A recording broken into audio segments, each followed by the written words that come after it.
Tonight on campus, we get to hear the story of Aron Ralston, a story about courage, a story about the wilderness, a story of survival, a story about struggling, wrestling with an incredible decision that must be made.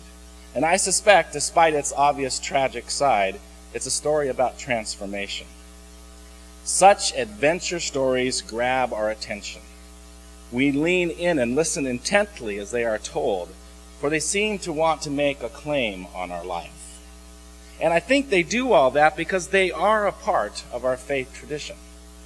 However, you might not ever know that, because in many ways we have so sanitized and made safe our faith tradition that the wilderness, the wildness, is all but gone. It's been lost in theologies of glory that invite us to dwell in a supernatural realm beyond the body human, and even in theologies of the cross that have a tendency to play out in our heads and be more of an academic exercise. Yet nevertheless, our faith tradition is full of wilderness stories. Stories about wrestling with life and struggling with the elements. Stories that play central and crucial roles in the lives of the faithful saints of old. Stories that speak about transformation. Stories that move God's people along in their faith journeys. Just a few of them. Abraham and Sarah begin it all when they heed God's call to leave behind their country and their kindred, to become sojourners, to leave the comfortable, to become strangers in a strange land, to embark on a journey into a wilderness. Moses is in the wilderness with his sheep when God calls out to him in a burning bush. God calls him to return to Egypt and rescue God's people from slavery. Moses ends up leading the Israelites into the desert wilderness for 40 years on their way to a promised land. The prophet Elijah flees his persecutors by running off into the wilderness. In hiding, he waits God in a mountain cave. And there in the wilderness, after the experience of strong winds, earthquakes, and fire, God speaks to him in the sheer silence that only the wilderness can provide. And Jesus follows this pattern. Before he begins his public ministry, he is driven out by the Spirit into the desert wilderness to face temptation, to be tested, to be readied for his calling in life. However, my favorite wilderness story is the story of Jacob. Jacob begins his wilderness experiences after he cheats his brother Esau out of his birthright and blessing. In fear for his life, he flees into the wilderness. He spends the night with but a rock for a pillow. He lives in exile for years, years that will humble him and prepare him to one day return home. And then before he can come home, he must once again enter into the wilderness, all alone, into a time of testing, into a liminal place where he must wrestle with his past, his demons, even God. Today's reading tells that story.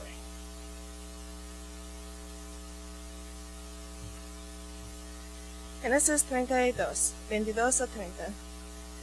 Y aquella misma noche se levantó, y tomó a sus 2 mujeres, a sus 2 siervas y a sus 11 hijos, y cruzó el vado de Jacob. Los tomó y los hizo pasar el arroyo, e hizo pasar también todo lo que tenía. Jacob se quedó solo, y un hombre luchó con él hasta rayar el alba. Cuando vio que no había ganado contra Jacob, lo tocó en la pierna, y se deslocó el muslo de Jacob mientras luchaba con él. Entonces el hombre dijo, suéltame porque raya el alba. Pero Jacob respondió, no te soltaré si no me bendices. Y él le dijo, ¿cómo te llamas? Y él respondió, Jacob.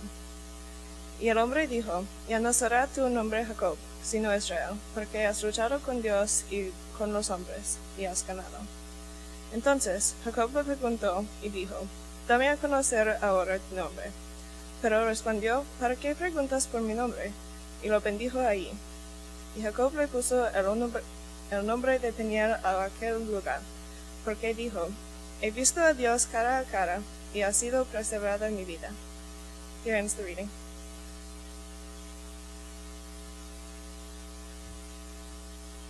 I suppose I like that story so much because I was a wrestler in high school and college. And it reminds me of one of the biggest wrestling matches of my life. A match that takes me all the way back to my freshman year in high school. On one level, it was a match that meant absolutely nothing. It didn't happen at a big tournament. It happened at an exhibition. Yet at the time, it was a match that meant everything to me. It was an invitation to enter into a wilderness and face some demons. The match took place at halftime at one of the basketball games. The point of this halftime show was to introduce the wrestling team to the student body and the community, instruct people in the sport of wrestling, and then finish with a couple of matches to demonstrate wrestling. The coach, my dad, decided that I should be one of the people to wrestle in those matches. And he decided that I should wrestle against Leo Antonio. Doesn't mean anything to you, but Leo Antonio was a problem because he was one of the big men on campus. He was a football star, he was strong, he shaved. He was popular with the girls, he was confident and bold, he was a jerk. But he got away with it because he was Leo Antonio. I, on the other hand, was Greg Ronning, better known by everybody as the coach's kid, CK for short. I was a new kid at this school from the other side of town, a product of a different junior high, and believe it or not, I was really skinny, I was shy, I was timid, and I was afraid. I was not looking forward to facing Leo Antonio in front of the huge crowds that attended the basketball games. I sat in the bleachers anxiously awaiting the moment.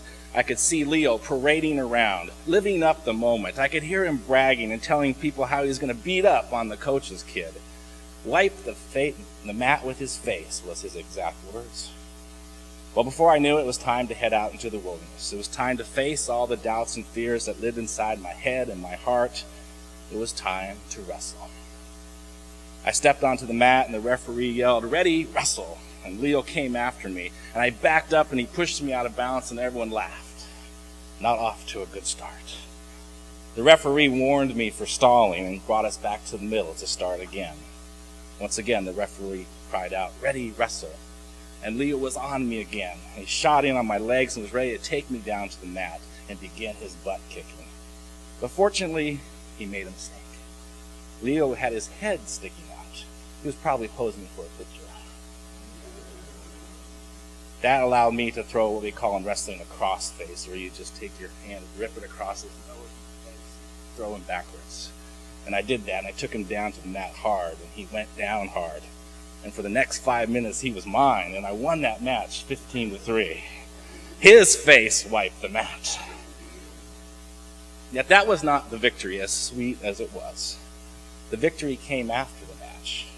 I didn't become the new big man on campus. I was still skinny and I was still very shy, but I was no longer just the coach's kid. People called me Greg. There was some confidence in that. I'd stepped out into the wilderness, engaged a struggle to face my doubts and fears, and had prevailed.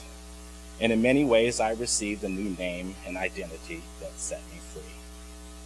Of course, the same thing happens to Jacob. After his wrestling match at Jabbok, he is no longer known as Jacob, which means the supplanter or the cheat. He now has a new name. He becomes Israel, a name which means one who wrestles with God, a name that comes to mean, may God rule. Jacob is blessed with a new name, a new identity that brings forgiveness and grace into his life.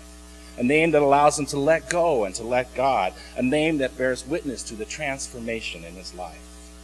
His journey home now continues. He reconciles with his brother. The blessing of God takes hold, and he becomes the namesake of God's people, Israel. I'm thankful for my wilderness experience, for a time of initiation in my life. But I'm saddened that such times and experiences are not abundant in life these days. Once again, life, especially life in the church, has become so sanitized, so safe, so predictable, and easy.